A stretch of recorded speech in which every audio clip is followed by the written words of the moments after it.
both of those elements were absent the last time. And so you have a case whereby the insurgents are on the back foot, particularly as some of them are even apparently trying to protect their territory. I don't know how they're going to do that against a very well-trained fighting force. So, yes, this is a positive move, and what we should worry about now is what happens after now. What happens in the next month, 2 months?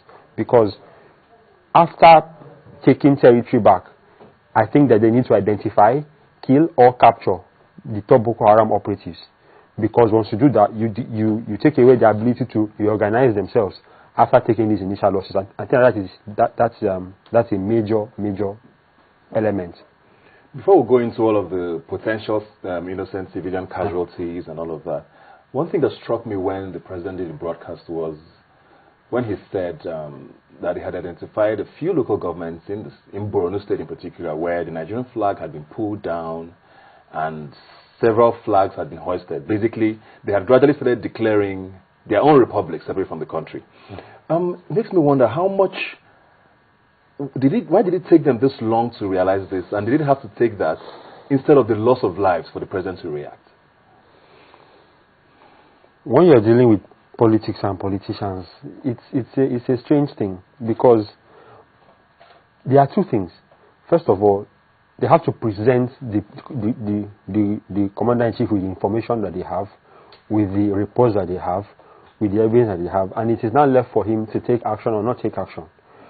Perhaps it is very possible that all the elements, all the things that he needed to take the action is taken now have been with him for months. But there is this little thing called political will. We cannot underestimate the power of an elected official who is going to eventually have to take responsibility for those actions, saying, this is what we're going to do right now. And like I said, it's very possible that he has had this thing for months. It's possible that the intelligence community in Nigeria has the names and the pictures of the top Boko Haram operatives right now. It's very possible, but the issue is to tell them to go and do their jobs. And so that's the problem. It's very possible, and I'm not really surprised, because in a country like this where there are so many interests to balance, so many various interest groups, yeah, so it can be difficult. And I think that this is the best short-term move, because it doesn't have much by way of good news. They said they have an amnesty committee that is trying to look into the possibilities for amnesty. But with this action they're taking now, it helps them to negotiate amnesty from a position of strength, not the other way around. This time, Boko Haram, in another month or two, they will not be in a position to dictate any terms at all.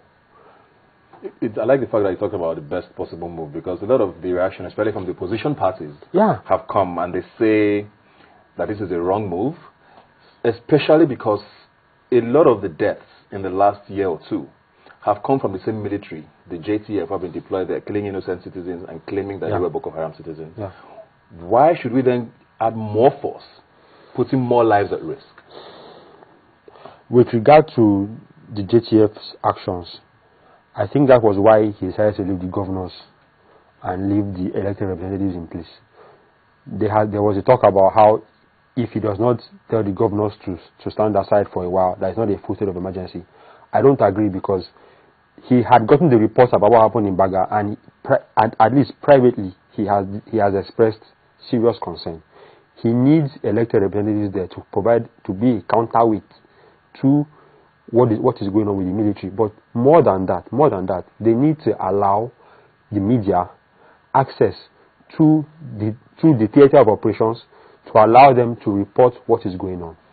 The reason is because to prevent what's happening in Baga and other places, you cannot take this action and have what appears to be considerable support and then not address some of the excesses that may arise with terms to loss of lives and property, or people caught in between the crossfire in between the government and Boko Haram. So I think it is important that they allow other things to go on, allow themselves to be checked, because if you don't do that, you're still going to lay the foundation for more issues later on. Also, the United States, through the Secretary of State, John Kerry, also says they're concerned about civilian casualties and all of that. But I think what's most important and significant for me is the fact that I think since President Jonathan got elected as president in 2011, I can't remember when he has taken any decision that majority of Nigerians, to a large extent, have actually agreed with him. I was talking today about the governor of Niger State, Moaz Babangida Aliyu, actually agreeing with the president. I can't remember when last they both agreed on anything. And it's interesting to see that this might just be what he needed to get some sort of confidence back from people. Maybe because he's going to be. Today is May 19th. Yeah. He's going to be 2 years on May 29th. In 10 days. In 10 days time, and I think I'd like to see his job approval rating at the end of next week, because if this is something that has gotten a lot of support. At first, initially, the ACN was trying to come very hard on him, but they have had to step back, and it shows really when every single northern governor supports him. Exactly, and it shows you how much support he actually has. They underestimated the support because you realize that Lai Mohammed jumped straight into the opposition, without gauging what was going on. And if they continue to stay, they are going to lose a lot of support. It also talks about what we talked about last week. If they have an alternative plan, then they should go ahead and present it, and stop with this and stop with this what is more or less nonsense, because people have been crying out for the commander-in-chief to command. Now he's commanding, and you have some people sniping at the background, and it's not going to be enough. It's not going to be good enough. I think the quote for me for the entire week was that if you don't support this, then give us another alternative. Yeah. And so far, we haven't had any alternative. Well, we'll look to see how the entire thing plays out. Hopefully, not too many innocent lives are lost. Hopefully. Peace to some extent gets returned, at least in those states. Moving on now to nothing, it's not so far away, but also quite related. Mujahid Asari Dokubo, Maman Gude, Kuku, they've all been in the news. Some saying the Northerners can never come back to power, will never come back to power as long as they are alive. Some saying the Igbos can never be president again. So many things happening. And I don't know. So it's interesting how, with especially Alhaji Asari Dokubo, when he said it at first and the country went up in flames and House of Representatives members came out against him, and he repeated himself categorically. Yeah, he came out and repeated himself on video, on a recording. very popular YouTube video, and said he stands by his comments. And even went further to say that if he gets arrested, it's the end of the country or something along this line. You see, these people are living in what is perhaps a parallel universe. I don't understand.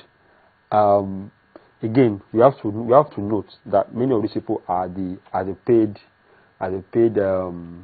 henchmen of some particular interest. The kind of words that they've all said, those people who they support would never actually come out and say this in public. So you have to understand that first of all. This is not what we have time for at this moment in time. This is not why we are here already. This is not why we are here, frankly speaking. And I think that somebody in the north, somebody who is in Maiduguri or Yola or in a border town with Cameroon doesn't give.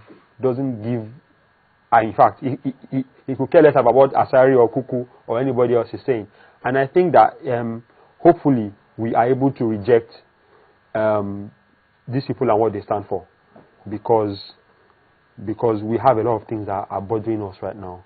We have short-term and long-term issues in the north, and unless we resolve it, it's going to drag the rest of Nigeria down. Strong states make for a strong federation, and that's what should be our focus now, not who will become president, who will not become president.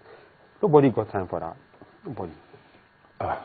I actually would like to see the president or the presidency or something come out and say something categorical about all of these statements that are going on, especially because they are centrally related to the president and his ambition. And it's, I mean, they haven't, and it's a worry, because you have to know that Kuku is a special advisor to the president.